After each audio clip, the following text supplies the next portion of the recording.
ग्यारस माता की कहानी। एक बूढ़ी माँ ने एक बार एकादशी का व्रत रखा। बड़ी ही भाव भक्ति से पूजा अर्चना की। उन्हें वृद्धावस्था में क्या बाधा थी।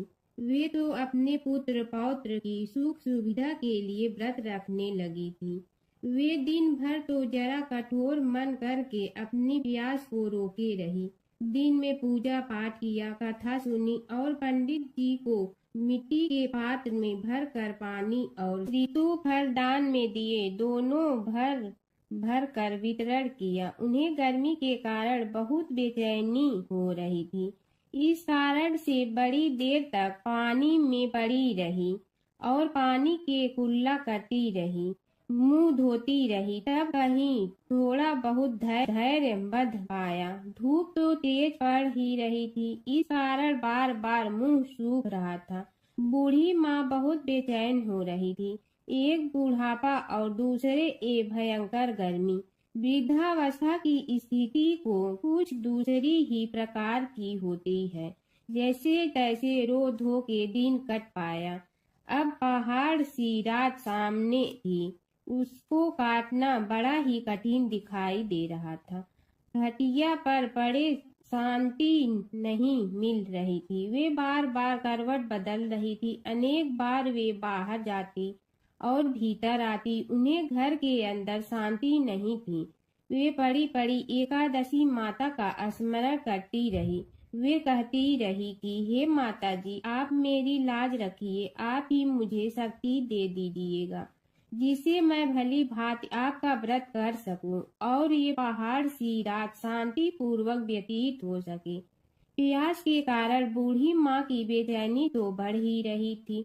उन्होंने धैर्य रखने का बहुत प्रयास किया, किंतु सहनशीलता की सीमा टूट गई और वे घबराकर एकदम चिल्ला पड़ी। बोली कि बचाओ बचाओ। अम्मा का चिल्लाना सुनकर परिवार भर के नर नारी, बच्चे और पड़ोसी एकत्रित होकर बूढ़ी अम्मा की खटिया के समीप पहुंच गए।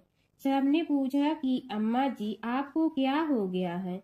आप क्यों चिल्ला पड़ी थी?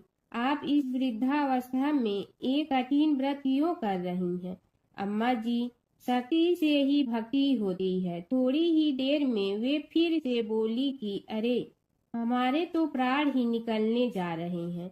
मेरी छाती पर ठंडे पानी का घड़ा रख दीजिए। नातियों ने दादी की छाती पर ठंडे पानी का पात्र रख दिया। तब कहीं उन्हें थोड़ा बहुत आराम मिला और थोड़ी देर के लिए उन्होंने अपनी आंखें बंद कर ली। एकादशी माता ने सोचा कि ये बूढ़ी अम्मा है तो बहुत कठोर, जरा जाकर उसकी परीक्षा लेना चाहिए।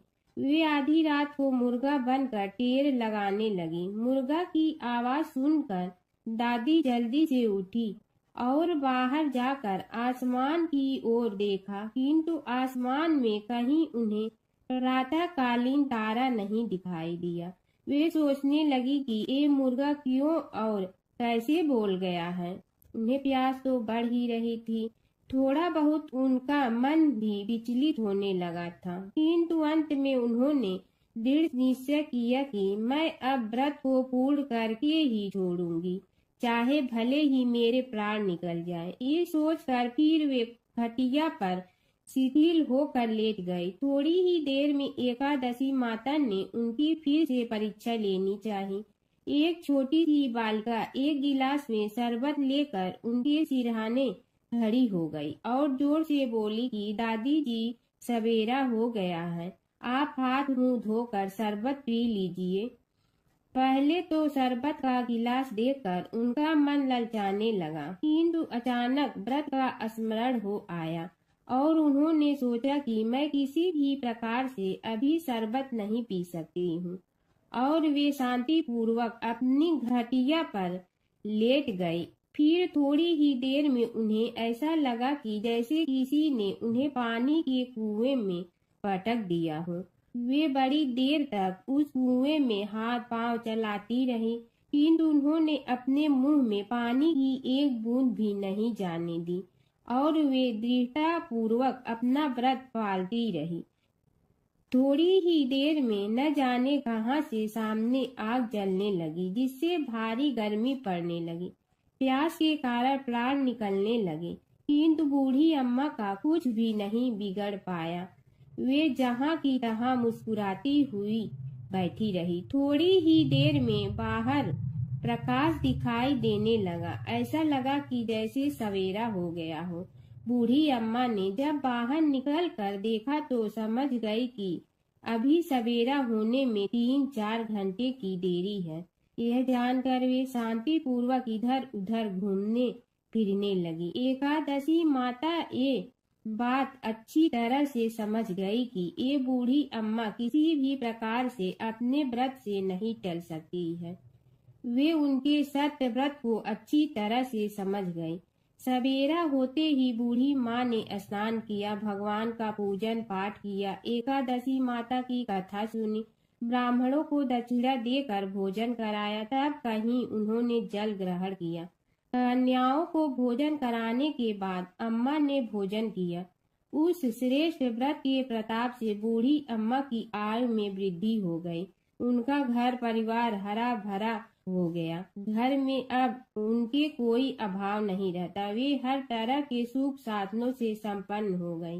नाती नतीनों से उनका घर भर गया और वे उसी दिन से 12 महीने की एकादशी का व्रत करने लगी। एकादशी माता के व्रत के प्रताप से इस संसार में हर प्रकार के सुख भोग कर अंत में वैकुंठ धाम को चली गई। ऐसा है तुरंत फल देने वाला एकादशी माता का व्रत। गांव में एक बुढ़िया माई रहती थी। उसके 2 बेटे तथा बहू भी थे। बुढ़िया माई भगवान श्री हरि विष्णु की परम भक्त थी। अपना जीवन दान धर्म पुण्य कार्य कर्मों में लगाती थी। परंतु बुढ़िया माई कभी भी मंदिर और सत्संग में व तीर्थ स्थानों पर नहीं जाती थी। एक बार गांव में भागवत कथा हो रही थी।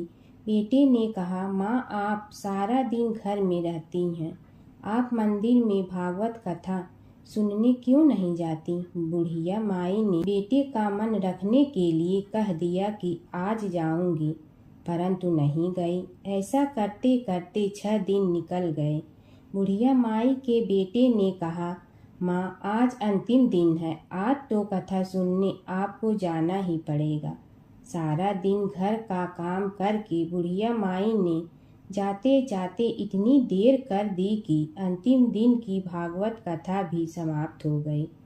भगवान श्री हरि विष्णु सन्यासी का रूप धारण करके बुढ़िया माई के पास आए और बोले, बुढ़िया माई तुम कहाँ जा रही हो? बुढ़िया माई ने कहा, मैं भागवत कथा सुनने जा रही हूँ। तब सन्यासी रूपधारी भगवान श्री हरि विष्णु ने कहा, अब इतनी देर से क्यों जा रही हो?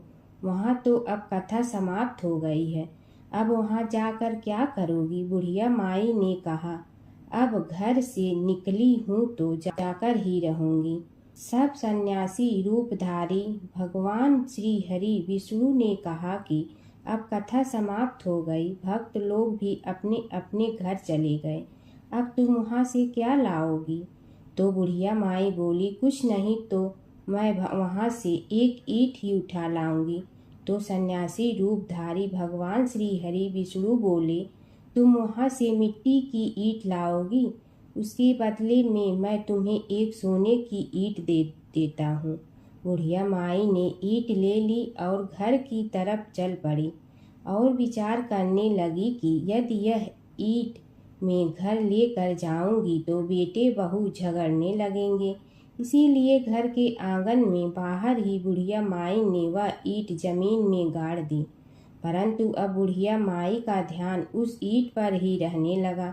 खाने पीने घर के काम करने में सदैव बुढ़िया माई अपना ध्यान सोने की ईंट पर ही लगाई रखती। बेटे बहू ने पूछा, माँ पूरे दिन घर के आंगन में क्या करती रहती हो? तो बुढ़िया माई ने कहा, मैं आने जाने वाले को देखती रहती हूँ। एक दिन बुढ़िया माई मर गई। यमराज के दूत बुढ़िया माई को लेने आए। बुढ़िया माई को लेकर धर्मराज जी के पास पहुँचे। और धर्मराज जी को सारी बात बतलाई। धर्मराज जी ने बुढ़िया माई को कुतिया की योनि दे दी और कुतिया उसी पेड़ के नीचे बैठी रहती। बुढ़िया माई की बहू ने कहा, इस कुतिया को यहाँ से भगाओ, नहीं तो यह बच्चों को काट जाएगी। तो उसके बेटे ने उसकी पीठ पर एक लकड़ी मारी और बुढ़िया माई मर गई और को सर्प की योनि मिली। आंगन में सर्प को देखकर बेटे बहू ने किसी को काट नहीं जाए इसी डर से मार दिया। फिर बुढ़िया माई मरकर धर्मराज जी के पास पहुंची। बुढ़िया माई कीड़ी का रूप धारण करके उस आंगन में कीड़ी नगरा बना लिया। आंगन में कीड़ी नगरा हो गया। घर वाले बहुत परेशान हुए। घर वाले भोजन भी नहीं बना रहे थे और मन ही मन होने का स्मरण करने लगे। तब भगवान श्री हरि विष्णु सन्यासी का रूप धारण करके आए और बोले कि कुछ खाने को दे दो। तो घरवाले ने कहा, महाराज, हमारे खाने को भी कुछ नहीं बनाया क्योंकि हमारे घर में कीड़ी नगरा हो गया है। आप ही इसका कुछ उपाय बतलाइए।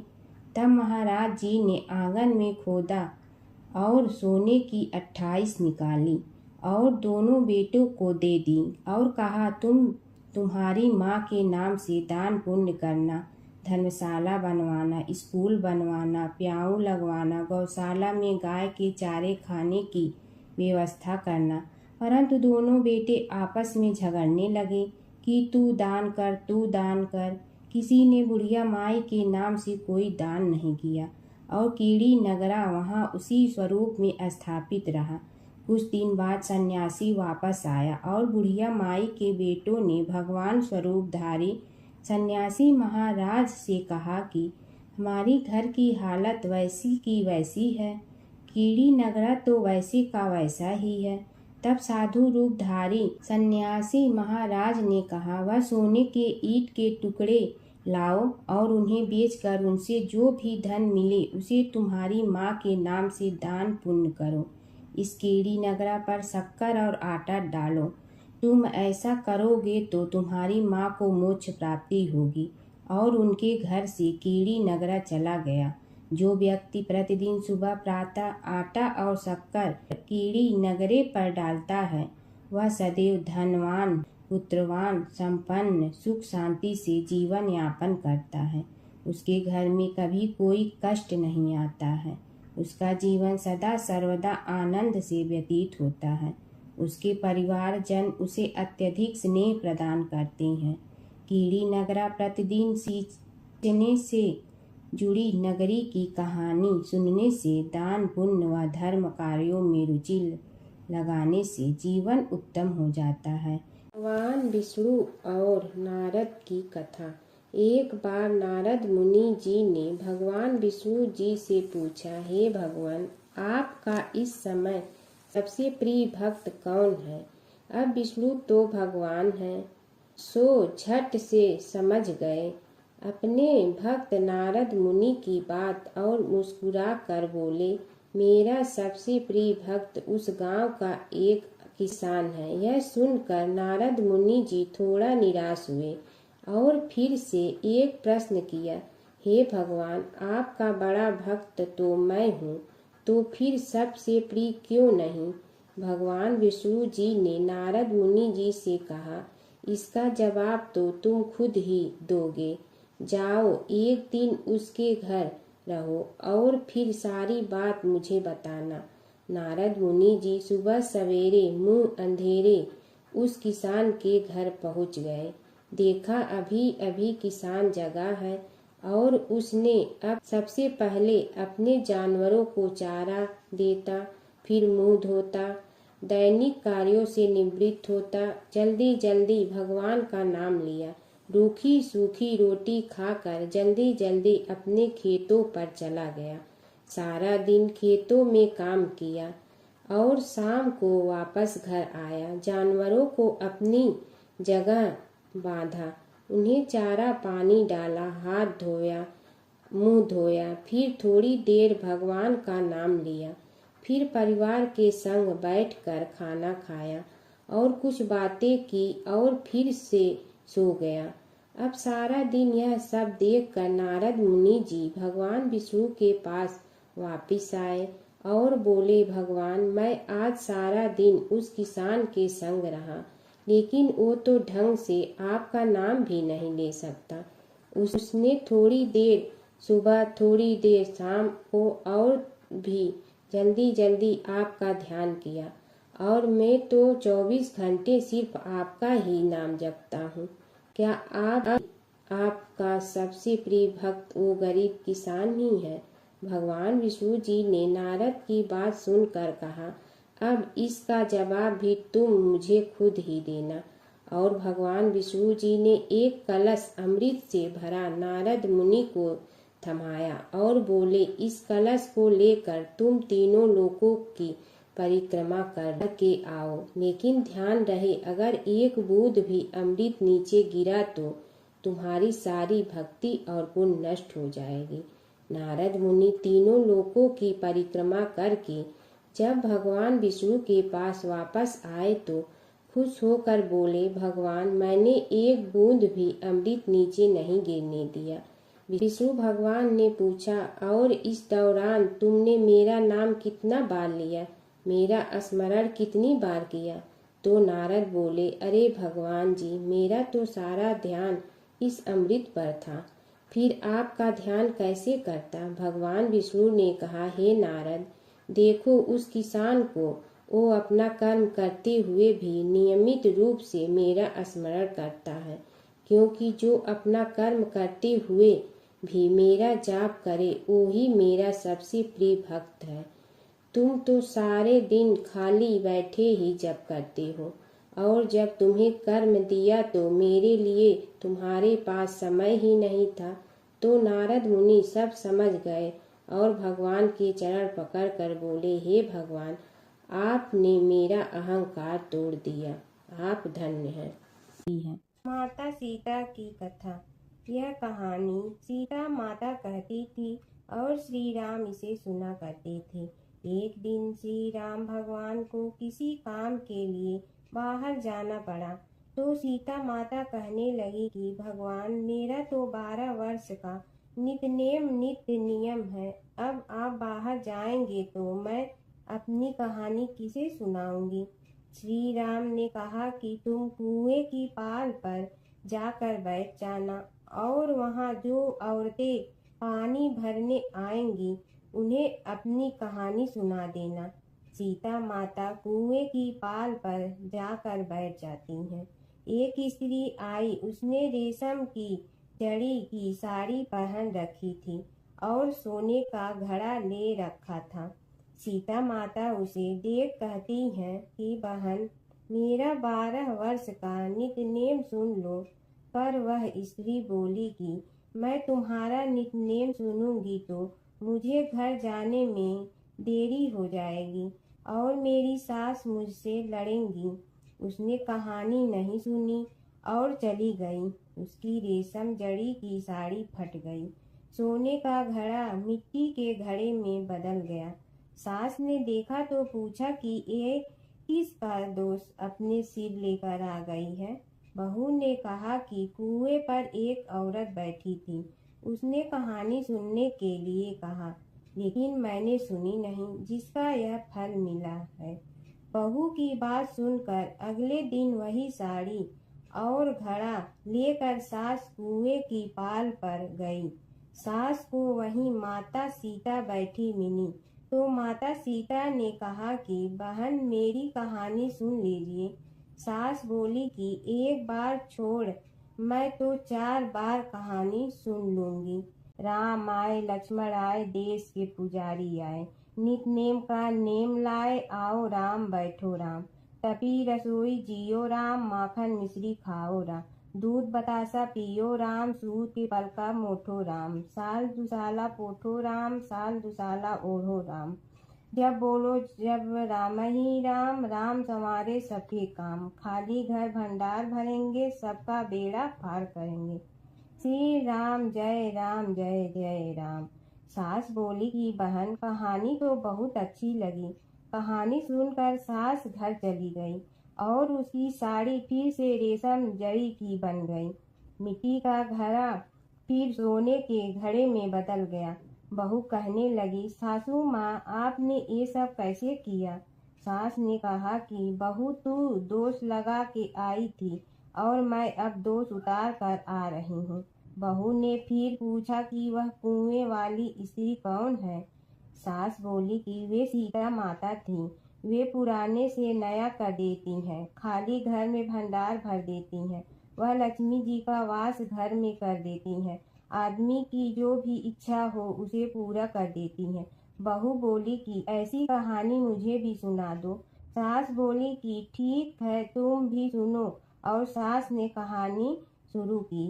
राम आए लक्ष्मण आए, देश के पुजारी आए, नित नेम का नेम लाए, आओ राम बैठो राम, तपी रसोई जियो राम, माखन मिश्री खाओ राम, दूध बतासा पियो राम, सूत के पलका मोठो राम, साल दुसाला पोठो राम, साल दुसाला ओढ़ो राम, जब बोलो जब राम ही राम, राम संवारे सबके काम, खाली घर भंडार भरेंगे, सबका बेड़ा पार करें, श्री राम जय जय राम।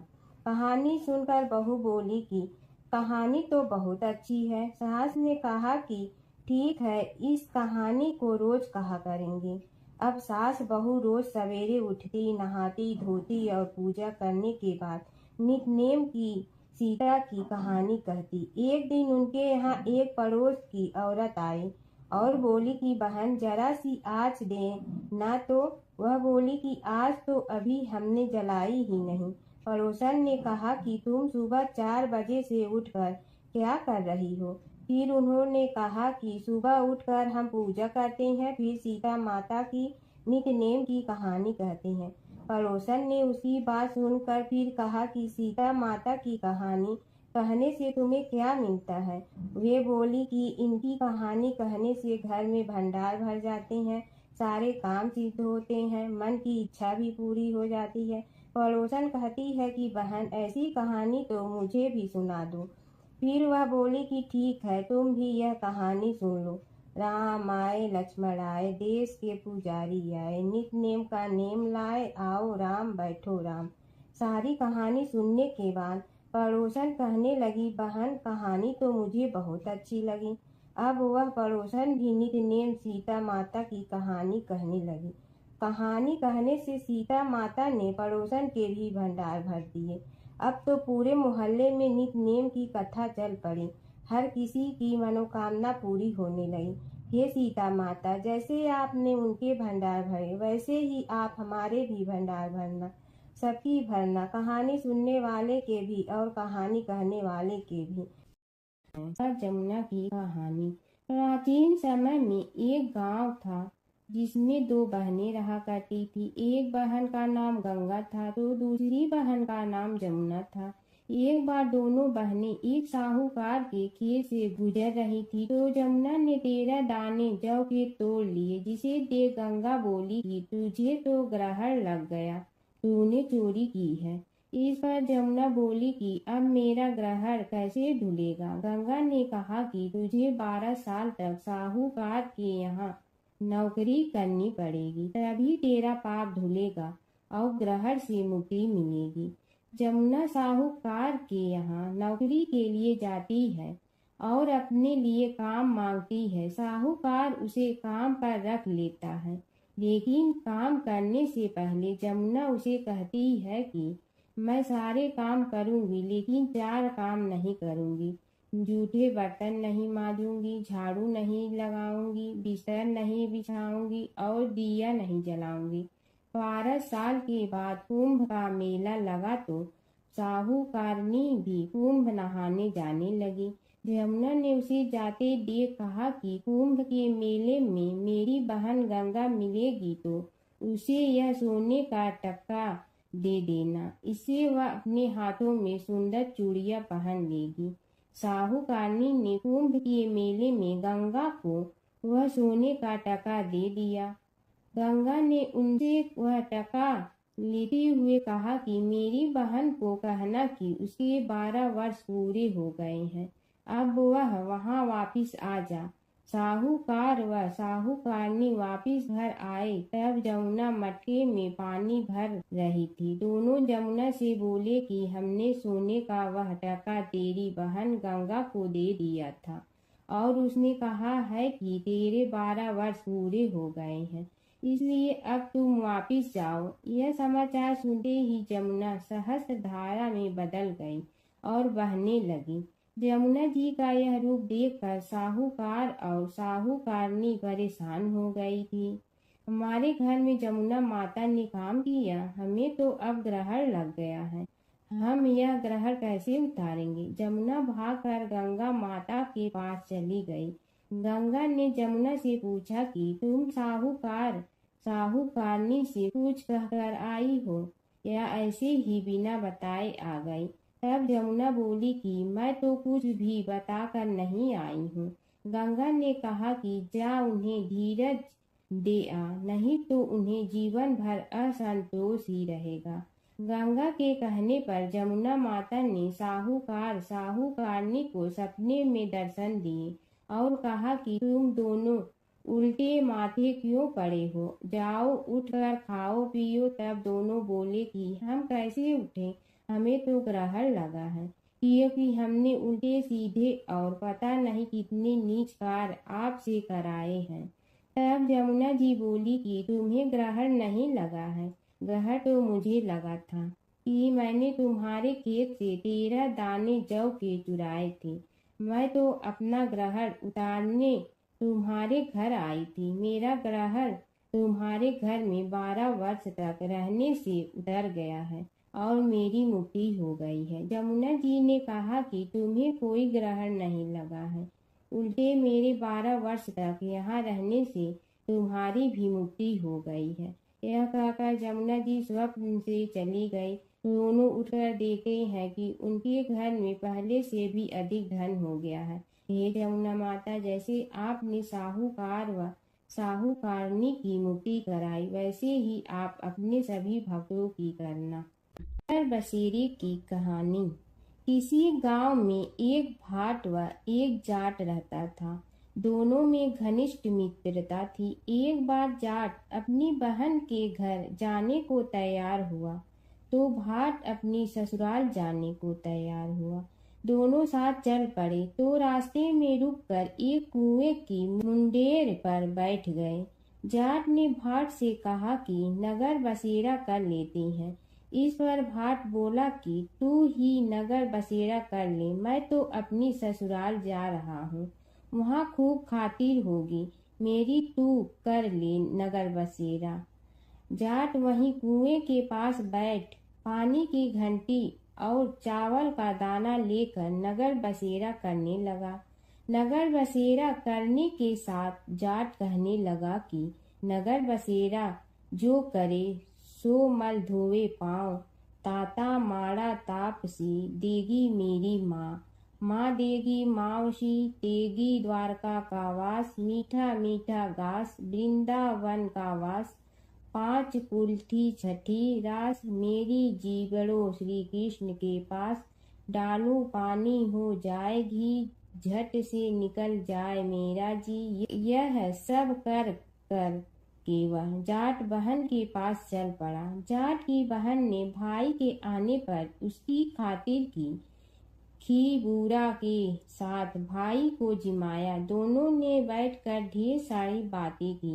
इधर भाट अपने ससुराल पहुंचा तो वहां आग लगी हुई थी। आग बुझाने वह भी लग गया, जिसमें हाथ मुंह भी काले हो गए और खुद भी थोड़ा सुलझ गया। ना रोटी ना पानी के लिए ही किसी ने पूछा। एक पड़ोसन आई तो उसने भाट की सास को कहा कि जमाई आया है, जरा उस आओ भगत कर लो। बुढ़िया बोली कि सब कुछ तो जल गया है, अब कहाँ से आओ भगत करूं। तब पड़ोसन ने ही भाट को एक रोटी के साथ छाछ दी। उसने वही खाकर गुजारा किया। शाम को दोनों फिर घर की ओर चल पड़े और रास्ते में मिल गए और एक दूसरे का हाल पूछा। भाट बोला कि मेरी ससुराल में तो आग लगी हुई थी, आग बुझाते मैं खुद काला हो गया हूँ। ना रोटी मिली ना पानी। जाट बोला कि मेरी तो बहुत खातिर हुई। फिर बोला कि मैंने कहा था ना कि नगर बसेरा कर ले, अब कर ले, लेकिन भाट ने फिर मना कर दिया। कहने लगा कि चाहे रोटी दे या न दे, तेरी तो माँ है, दही चूरमा का पेड़ा धरा पाएगा। भाट ने फिर नगर बसेरा नहीं किया, जाट ने कर लिया। नगर बसेरा जो करे सो मल धोए पाँव, ताता मारा तापसी देगी मेरी माँ। माँ देगी मावशी देगी द्वारका का वास, मीठा मीठा घास वृंदावन का वास। 5 कुल्ठी छठी रास, मेरा जी बड़ो श्री कृष्ण के पास।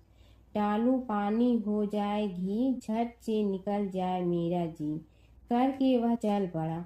घर पहुँचते ही जाट की मौसी ने बहुत लाड प्यार किया। उधर भाट घर गया तो उसकी भैंस खो गई थी। बाप एक लाठी रखे तो दूसरी उठाए और कहने लगा कि ससुराल गया तो आग लगा दी, अब यहाँ आया तो भैंस खो दी। बाप ने कहा कि पहले भैंस लेकर आ, तभी रोटी पानी मिलेगा। सारा दिन भाट भैंस ढूंढता रहा, लेकिन उसे भैंस नहीं मिली। जाट और भाट की मुलाकात फिर से बाजार में हो गई। जाट ने भाट के हाल चाल पूछे तो भाट बोला कि आते ही भैंस खो गई, बस उसी दिन से भैंस ढूंढ रहा हूँ। रोटियां का तो पूछो ही मत। जाट ने कहा कि मैंने तो पहले ही कहा था कि नगर बसेरा कर ले। जाट की बात सुनकर भाट बोला कि तेरे नगर बसेरे में इतनी ताकत है तो चल अब कर लेते हैं। दोनों ने बैठकर नगर बसेरा किया।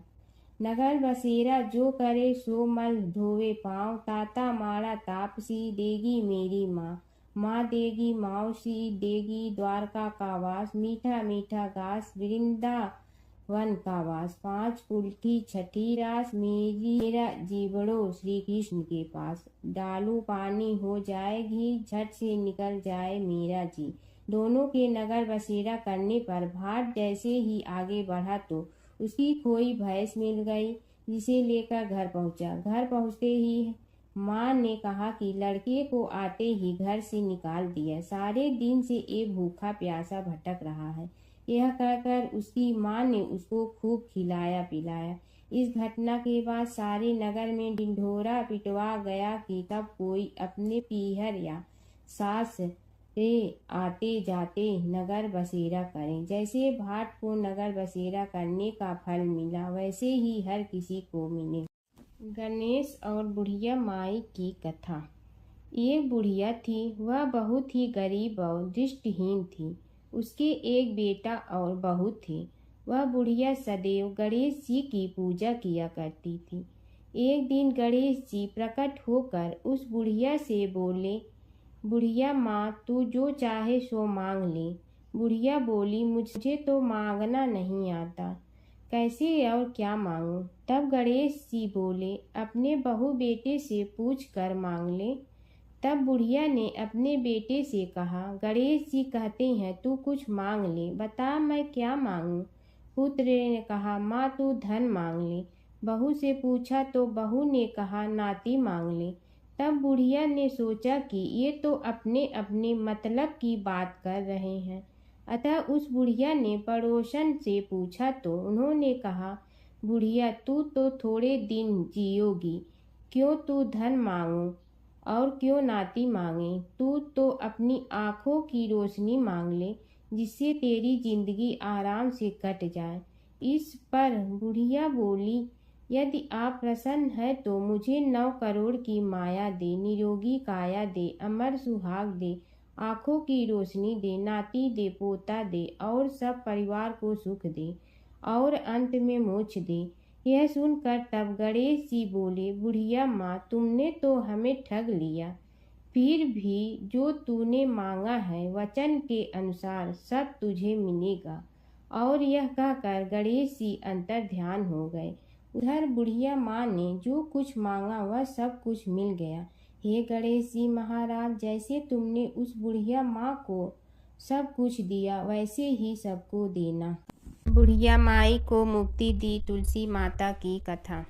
एक बुढ़िया माई तुलसी जी को सींचती और कहती कि हे तुलसी माता, सत की दाता, मैं तेरा बिडला सींचती हूँ, मुझे बहू दे, पीताम्बर की धोती दे, मीठा मीठा घास दे, बैकुंठा में वास दे, चटक की चाल दे, पटक की मोत दे, चंदन का काठ दे, रानी सा राज दे, दाल भात का भोजन दे, 11 की मौत दे, कृष्ण जी का कंधा दे।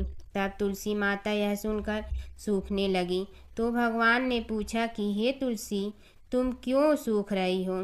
तुलसी माता ने कहा कि एक बुढ़िया रोज आती है और यही बात कह जाती है, मैं सब बात तो पूरा कर दूंगी, लेकिन कृष्ण का कंधा कहाँ से लाऊंगी? तो भगवान बोले, जब वो मरेगी तो मैं अपने आप कंधा दे आऊँगा, तू बुढ़िया माई से कह देना। जब बुढ़िया माई मर गई, सब लोग आ गए। जब माई को ले जाने लगे तो वह किसी से न उठी। तब भगवान एक 12 बरस के बालक का रूप धारण करके आए। बालक ने कहा, मैं कान में एक बात कहूँगा तो बुढ़िया माई उठ जाएगी। बालक ने कान में कहा, बुढ़िया माई मन की निकाल ले, पीताम्बर की धोती ले, मीठा मीठा घास ले, बैकुंठा का वास ले, चटक की चाल ले, पटक की मोत ले, कृष्ण जी का कंधा ले। यह सुनकर बुढ़िया माई हल्की हो गई।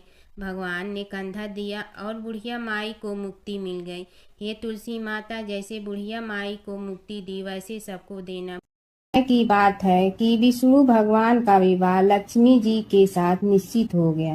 विवाह की तैयारी होने लगी। सभी देवताओं को निमंत्रण भेजे गए, परंतु गणेश जी को निमंत्रण नहीं दिया।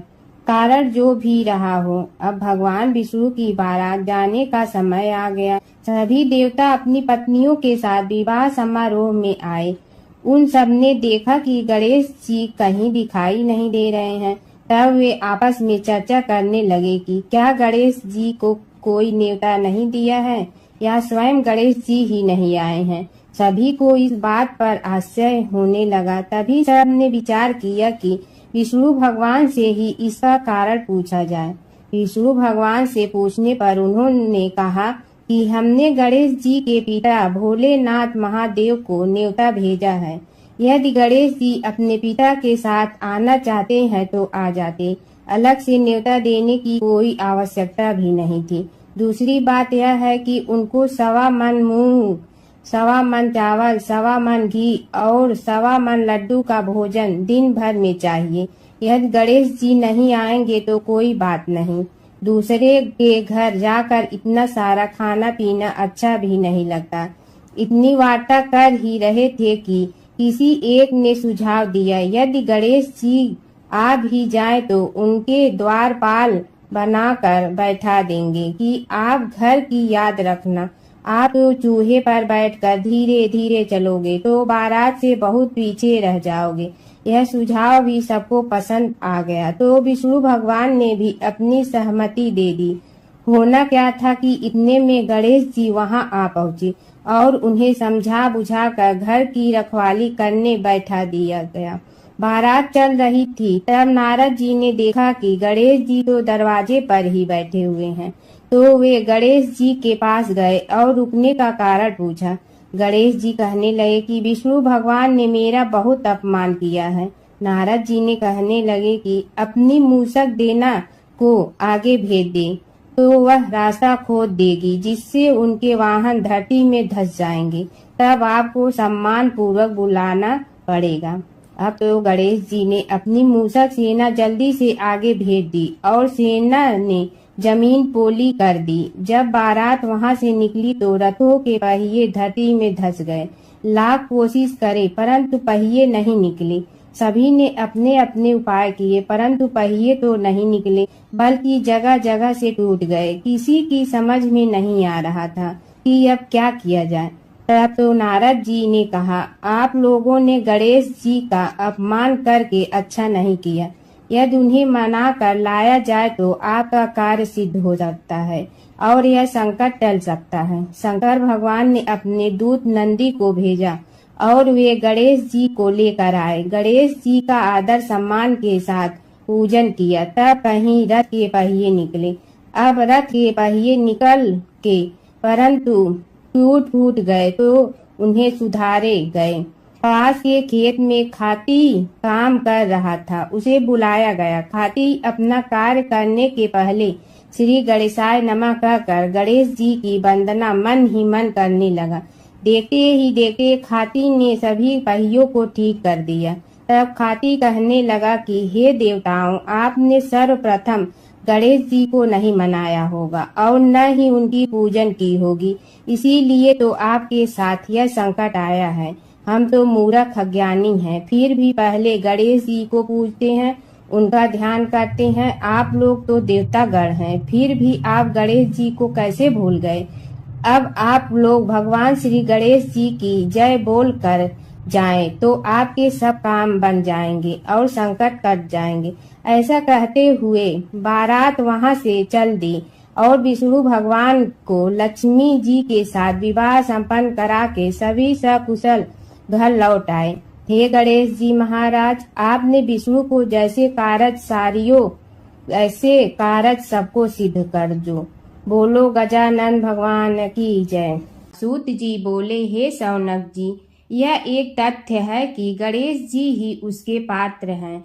वे बड़े देवता का भी कार्य सिद्धि में विघ्न उपस्थित होने पर उन विघ्न राज का आश्रय न लिया हो। हे शौनक, वे देव भी बड़े दयालु हैं। नाम तो शिव जी का ही आशुतोष है, किंतु वे सर्वात्मा और सर्वरक्षक प्रभु तो शिव जी की अपेक्षा भी शीघ्र ही प्रकट हो जाते हैं।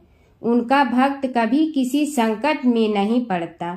यदि प्रारब्ध वशात कभी किसी विपत्ति में पड़ भी जाता है तो गणेश्वर की उपासना करने पर उनके अनुग्रह से उनके समस्त दुख दूर होकर परम सुख की प्राप्ति होती है। शौनक ने कहा, हे सूत जी, हे महाभाग, हे प्रभु, मैं गणेश जी के विभिन्न चरित्रों का अध्ययन करना चाहता हूँ, तो मुझे बताइए कि किस ग्रंथ का अवलोकन करूं। हे दयामय, आपको तो उनके समस्त चरित्र विदित है कि यदि आप ही उन्हें सुनाने की कृपा करें तो मेरा अत्यधिक उपकार होगा। सूत जी बोले, हे शौनक भगवान, गणेश्वर के इतने चरित्र हैं कि उन सब का कथन इस जीवा से संभव नहीं, क्योंकि प्रभु अनंत, प्रभु चरित्र अनंता वाली बात समस्त विद्वान ऋषि मुनि कहते हैं। फिर भी गणेश जी प्रथम पूजा के अधिकारी होने के कारण समस्त देव चरित्रों में जुड़े हुए हैं, इसलिए उनका प्रभाव भी सर्वाधिक व्यापक है। हे मुने, हे शौनक, वे भगवान सर्व समर्थ हैं।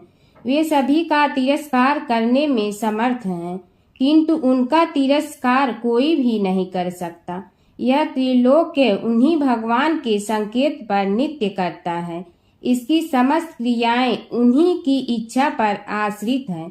हे शौनक भगवान गणेश्वर स्वयं कहते हैं, शिवे विष्णु च शक्तौ च सूर्ये मयि निराधिप यो भेद बुद्धि योग स सम्य योगो मतो मम। हे नरेश्वर, हे वरेण्य, शिव, विष्णु, शक्ति, सूर्य और मुझ गणेश में जो अभेद बुद्धि योग है, मेरे मत में वही सम्यक योग है। इससे यह भी सिद्ध है कि समस्त देवता उन्हीं के स्वरूप हैं। वे ही भगवान विभिन्न कार्य रूपों के अनुसार अपना भिन्न भिन्न नाम रखते हैं। हे मुनि श्रेष्ठ, उन सब देवताओं के चरित्र भी उन्हीं गणराज के चरित्र हैं।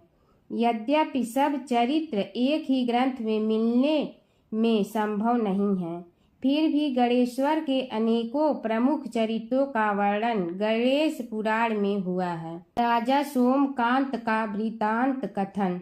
शौनक जी ने पूछा, हे प्रभु, गणेश पुराण का आरंभ किस प्रकार हुआ, यह मुझे बताने की कृपा करें। इस पर सूत जी ने कहने लगे, हे शौनक, यद्यपि गणेश पुराण है तो बहुत प्राचीन, क्योंकि भगवान गणेश्वर तो आदि हैं। न जाने कब से गणेश जी अपने उपासकों पर कृपा करते चले आ रहे हैं। उनके अनंत चरित्र हैं, जिनका संग्रह एक महापुराण का रूप ले सकता है। उसे एक बार भगवान नारायण ने नारद जी को और भगवान ने शंकर और जगन जननी पार्वती जी को सुनाया था। बाद में वही पुराण संक्षेप रूप में ब्रह्मा जी ने महर्षि वेद व्यास को सुनाया और फिर व्यास जी ने महर्षि भृगु को सुनाया। भृगु ने कृपा करके सौराष्ट्र के एक राजा सोमकांत को सुनाया था। तब से वह पुराण अनेक कथाओं में विस्तृत होता रहा और अनेक कथाओं से रहित होता हुआ अनेक रूप में प्रचलित है। शौनक जी ने पूछा, भगवान आप यह बताने का कष्ट करें कि राजा सोमकांत कौन था। उसने महर्षि से गणेश पुराण का श्रवण कहाँ किया था, उस पुराण के श्रवण से उसे क्या क्या उपलब्धियां हुई। हे नाथ, मुझे श्री गणेश्वर की कथा के प्रति उत्कंठा बढ़ती ही जा रही है। सूत जी बोले, हे शौनक, सौराष्ट्र के देवनगर नाम की एक प्रसिद्ध राजधानी थी। वहाँ का राजा सोमकांत था। वह अपनी प्रजा का पुत्र के समान पालन करता था। वह वेद ज्ञान संपन्न, शस्त्र विद्या में पारंगत एवं प्रबल प्रतापी राजा, समस्त राजाओं में मान्य तथा अत्यंत वैभवशाली था। उसका ऐश्वर्य कुबेर के भी ऐश्वर्य को लज्जित करता था। उसने अपने पराक्रम से अनेकों देश जीत लिए थे। उसकी पत्नी अत्यंत रूपवती, गुणवती, धर्माज्ञा एवं पतिव्रत धर्म का पालन करने वाली थी। वह सदैव अपने प्राणनाथ की सेवा में लगी रहती थी। उसका नाम सुधर्मा था। जैसे वह प्रतिव्रता थी, वैसे ही राजा भी एक पत्नी व्रता का पालन करने लगा। उसके हेमकांत नामक एक सुंदर पुत्र था। वह भी सभी विद्याओं का ज्ञाता और अस्त्र शस्त्रादि के अभ्यास में निपुण हो गया था। यह सभी श्रेष्ठ लक्षणों से संपन्न, सद्गुणी एवं प्रजा जनों के हितों का अत्यंत पोषक था। इस प्रकार राजा सोमकांत स्त्री, पुत्र, पशु, वाहन, राज्य एवं प्रतिष्ठा आदि से सब प्रकार सुखी था। उससे दुख तो था ही नहीं। सभी राजागण उसका हार्दिक सम्मान करते थे तथा उसकी श्रेष्ठ कीर्ति भी संसार व्यापी थी। परंतु युवा अवस्था के अंत में सोमकांत को घृणित कोष्ठ रोग हो गया। उसके अनेक उपचार किए गए किंतु कोई लाभ नहीं हुआ। रोग शीघ्रता से बढ़ने लगा और उसके कीड़े पड़ गए। जब रोग की अधिक वृद्धि होने लगी और उसका कोई उपाय न हो सका तो राजा ने मंत्रियों को बुलाकर कहा, सुव्रतो, जाने किस कारण यह रोग मुझे पीड़ित कर रहा है। अवश्य ही यह किसी पूर्व जन्म के पाप का फल होगा। इसलिए मैं अब अपना समस्त राजपाट छोड़कर वन में रहूंगा। मेरे पुत्र हेमकांत को मेरे समान मानकर राज्य शासन का धर्म पूर्वक संचालन कराते रहें। यह कहकर राजा ने शुभ दिन दिखवाकर अपने पुत्र हेमकांत को राज्य पद पर अभिषेक किया और अपनी पत्नी सुधर्मा के साथ निर्जन वन की ओर चल दिया। प्रजापालक राजा के वियोग में समस्त प्रजा जन अश्रु बहाते हुए उनके साथ चले गए। राज्य की सीमा पर पहुंचकर राजा ने अपने पुत्र अमात्यगण और प्रजा जनों को समझाया, आप सब लोग धर्म के जानने वाले, श्रेष्ठ आचरण में तत्पर एवं सहृदय हैं। यह संसार तो वैसे भी परिवर्तनशील है। जो आज है वह कल नहीं था और आने वाले कल में भी नहीं रहेगा। इसलिए मेरे जाने से दुख का कोई कारण नहीं है। मेरे स्थान पर मेरा पुत्र सभी कार्यों को करेगा। इसलिए आप सब उसके अनुशासन में रहते हुए उसे सदैव सम्मान करते रहें। फिर पुत्र से कहा, बेटा, यह स्थिति सभी के समझ आती रही है। हमारे पूर्व पुरुष भी परंपरागत रूप से वृद्धावस्था आने पर वन में जाते रहे हैं। मैं कुछ समय पहले ही वन में जा रहा हूँ, तो कुछ पहले या पीछे जाने में कोई अंतर नहीं पड़ता। यदि कुछ वर्ष बाद जाऊं तब भी मोह का त्याग करना ही होगा। इसलिए हे वत्स, तुम दुखित मत हो और मेरी आज्ञा मानकर राज्य शासन को ठीक प्रकार चलाओ। ध्यान रखना, क्षत्रिय धर्म का कभी त्याग न करना और प्रजा को सदा सुखी रखना। इस प्रकार राजा सोमकांत ने सभी को समझा बुझाकर वहां से वापस लौट आया और स्वयं अपनी पतिव्रता भार्या के साथ वन में प्रवेश किया। पुत्र हेमकांत के आग्रह से उसने सुबल और ज्ञान गम्य नामक 2 आत्माओं को भी साथ ले लिया। उन सब ने एक समतल एवं सुंदर स्थान देखकर वहां विश्राम किया। तभी उन्हें एक मुनि कुमार दिखाई दिया। राजा ने उससे पूछा, तुम कौन हो, कहाँ रहते हो? यदि उचित समझो तो मुझे बताओ। मुनि बालक ने कोमल बाड़ी में कहा, मैं महर्षि भृगु का पुत्र हूँ। मेरा नाम च्यवन है। हमारा आश्रम निकट में ही है। अब आप भी अपना परिचय दीजिए। राजा ने कहा, मुनि कुमार, आपका परिचय पाकर मुझे बड़ी प्रसन्नता हुई। मैं सौराष्ट्र के देवनगर नामक राज्य का अधिपति रहा हूँ। अब अपने पुत्र को राज्य देकर मैंने अरण्य की शरण ली है। मुझे कुष्ठ रोग अत्यंत पीड़ित किए हुए हैं। उसकी निवृत्ति का कोई उपाय करने वाला हो तो कृपा कर मुझे बताइए। मुनि कुमार ने कहा, मैं अपने पिताजी से अपना वृतांत कहता हूँ, फिर वे जैसा कहेंगे आपको बताऊंगा। यह कहकर मुनि बालक चला गया और कुछ देर में ही आकर बोला, राजन, मैंने आपका वृतांत अपने पिताजी को बताया। उनकी आज्ञा हुई है कि आप सब मेरे साथ आश्रम में चलकर उनसे भेंट करें, तभी आपके रोग के विषय में भी विचार किया जाएगा। राजा सोमकांत के पूर्व जन्म का वृत्तांत भृगु द्वारा वर्णन। राजा अपनी पत्नी और अमात्यों के सहित च्यवन के साथ साथ भृगु आश्रम में जा पहुंचा और उन्हें प्रणाम कर बोला, हे भगवान, हे महर्षि, मैं आपकी शरण हूँ। आप मुझ कुष्ठी पर कृपा कीजिए। महर्षि बोले, राजन, यह तुम्हारे किसी पूर्व जन्म कृत पाप का ही उदय हो गया है। इसका उपाय मैं विचार करके बताऊंगा। आज तो तुम सब स्नान आज से निवृत्त होकर रात्रि विश्राम करो। महर्षि की आज्ञा अनुसार सबने स्नान भोजन आदि के उपरांत रात्रि व्यतीत की और प्रातः काल स्नान आदि नित्य कर्मों से निवृत्त होकर महर्षि की सेवा में उपस्थित हुए। महर्षि ने कहा, राजन, मैंने तुम्हारे पूर्व जन्म का वृतांत जान लिया हूँ और यह भी विदित कर लिया है कि किस पाप के फल से तुम्हें इस रोग की प्राप्ति हुई है। यदि तुम चाहो तो उसे सुना दूं। राजा ने हाथ जोड़कर निवेदन किया, बड़ी कृपा होगी मुनिनाथ, मैं उसे सुनने के लिए उत्कंठित हूँ। महर्षि ने कहा, तुम पूर्व जन्म में एक धनवान वैश्य के लाडले पुत्र थे। वह वैश्य विंध्याचल के निकट कौलहार नामक ग्राम में निवास करता था। उसकी पत्नी का नाम सुलोचना था। तुम उसी वैश्य दंपत के पुत्र हुए। तुम्हारा नाम कामद था। तुम्हारा लालन पालन बड़े लाड चाव से हुआ। उन्होंने तुम्हारा विवाह एक अत्यंत सुंदरी वैश्य कन्या से कर दिया था, जिसका नाम कुटुम्बिनी था। यद्यप तुम्हारी भार्या सुशीला थी और तुम्हें सदैव धर्म में निरत देखना चाहती थी, किंतु तुम्हारा स्वभाव वासनांध होने के कारण दिन प्रतिदिन उज्जवल होता जा रहा था।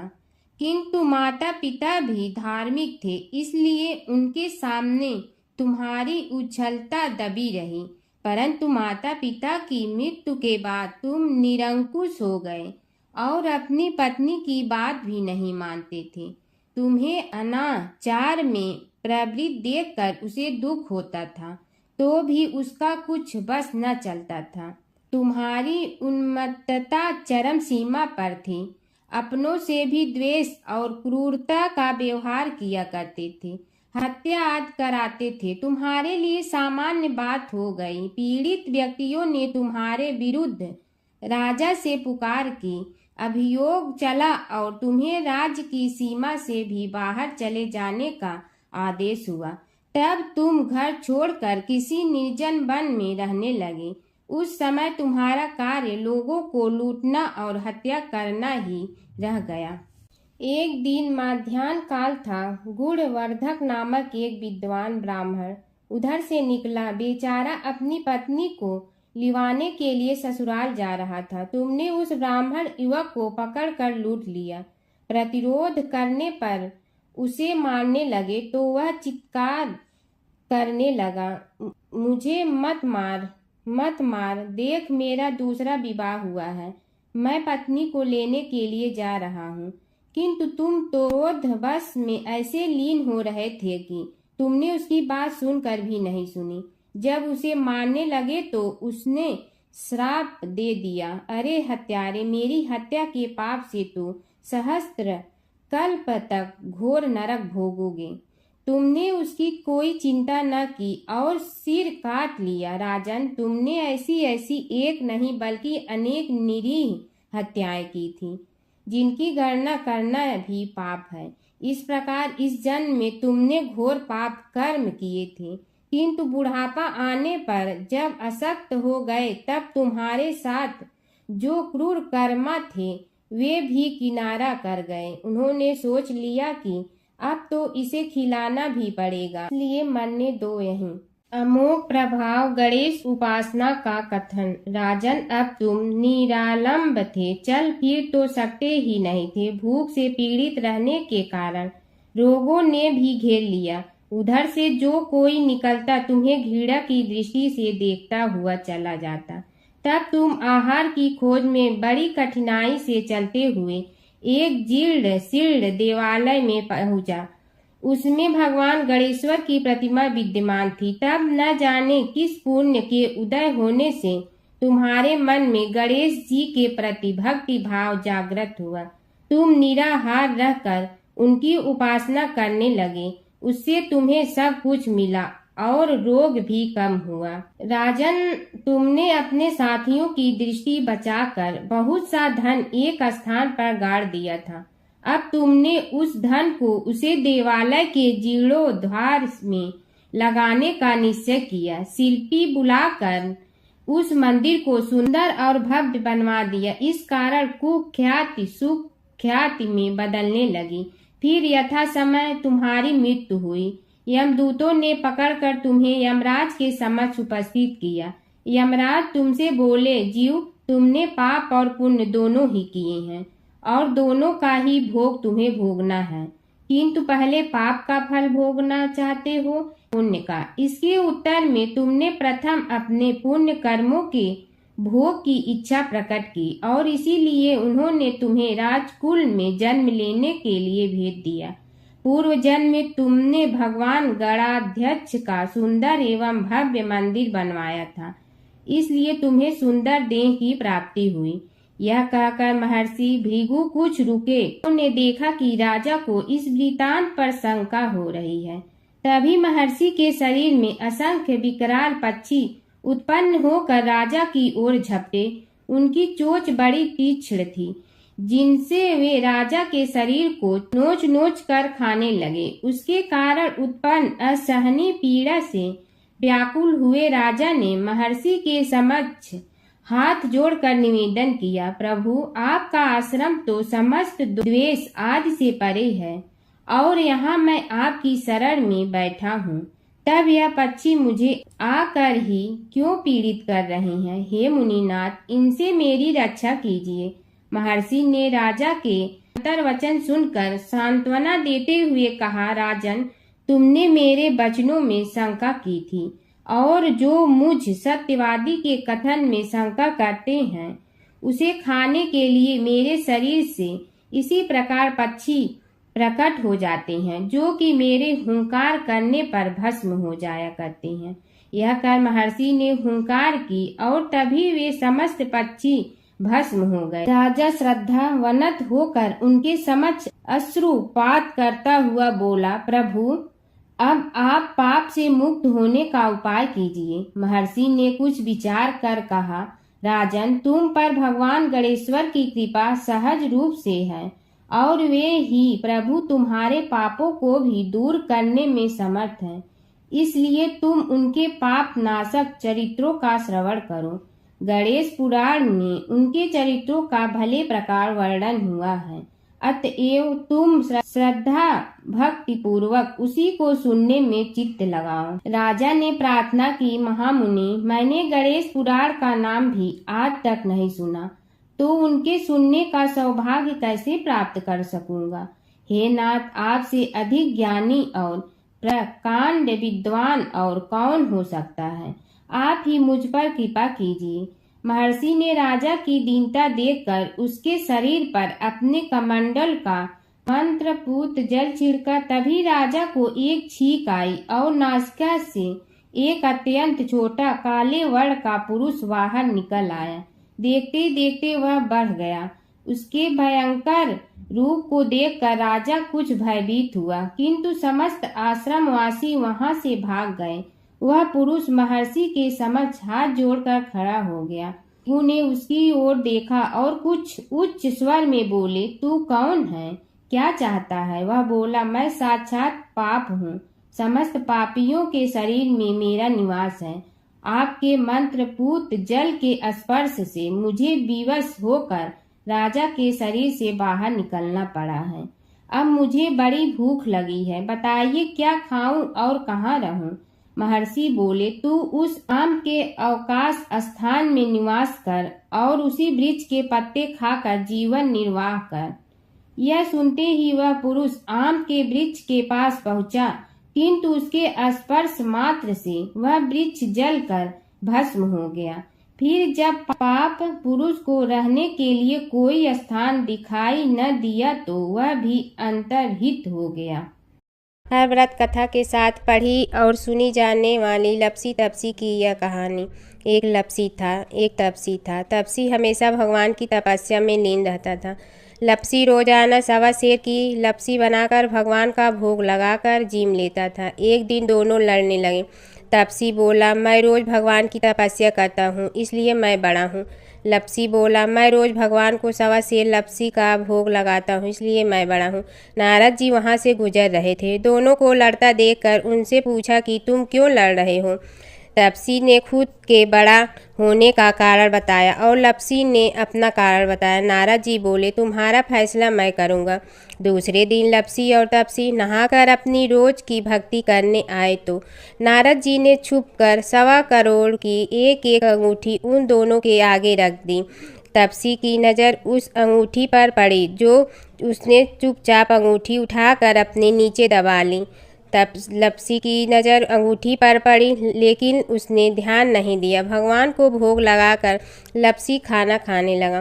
नारद जी सामने आए तो दोनों ने पूछा कि कौन बड़ा, तो नारद जी ने तपसी से खड़ा होने को कहा। वो खड़ा हुआ तो उसने नीचे दबी अंगूठी दिखाई पड़ी। नारद जी ने लपसी से कहा, तपस्या करने के बाद भी तुम्हारी चोरी करने की आदत नहीं गई, इसलिए लपसी बड़ा है और तुम्हें तुम्हारी तपस्या का कोई फल भी नहीं मिलेगा। तपसी शर्मिंदा होकर माफ़ी मांगने लगा। उसने नारद जी से पूछा, मुझे मेरी तपस्या का फल कैसे मिलेगा। नारद जी ने कहा, यदि कोई गाय और कुत्ते की रोटी नहीं बनाएगा तो फल तुम्हें मिलेगा। यदि कोई ब्राह्मण को भोजन करवा कर दक्षिणा नहीं देगा तो फल तुम्हें मिलेगा। यदि कोई साड़ी के साथ ब्लाउज नहीं देगा तो फल तुझे मिलेगा। यदि कोई दिए से दिया जलाएगा तो फल तुम्हें मिलेगा। यदि कोई सारी कहानी सुने लेकिन तुम्हारी कहानी नहीं सुने तो फल तुझे मिलेगा। उसी दिन से हर व्रत कथा कहानी के साथ लपसी तपसी की कहानी भी सुनी और कही जाती है। ओम जय जगदीश हरे, स्वामी जय जगदीश हरे। भक्त जनों के संकट क्षण में दूर करे। ओम जय जगदीश हरे। जो ध्यावे फल पावे, दुख बिन दे मन का। सुख संपत्ति घर आवे, कष्ट मिटे तन का। ओम जय जगदीश हरे। मात पिता तुम मेरे, शरण कहूँ किसकी। तुम विनय और न दूजा, आस करूँ जिसकी। ओम जय जगदीश हरे। तुम पूर्ण परमात्मा, तुम अंतर्यामी।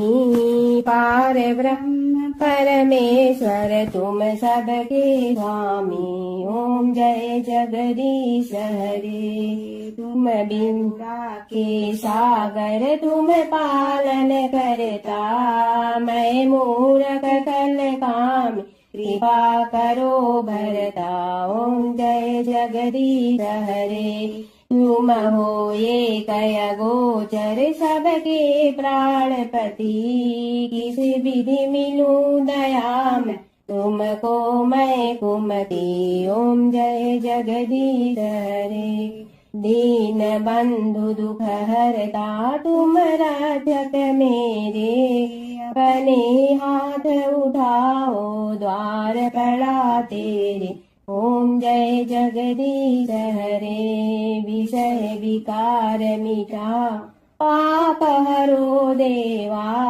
श्रद्धा भक्ति बढ़ाओ संतन की सेवा, ओम जय जगदीश हरे। तन मन धन सब तेरा स्वामी, सब कुछ है तेरा, तेरा तुझको अर्पण क्या लागे मेरा, ओम जय जगदीश हरे। जय जगदीश हरे स्वामी, जय जगदीश हरे। भक्त जनों के संकट क्षण में दूर करे, ओम जय जगदीश हरे स्वामी, जय जगदीश हरे।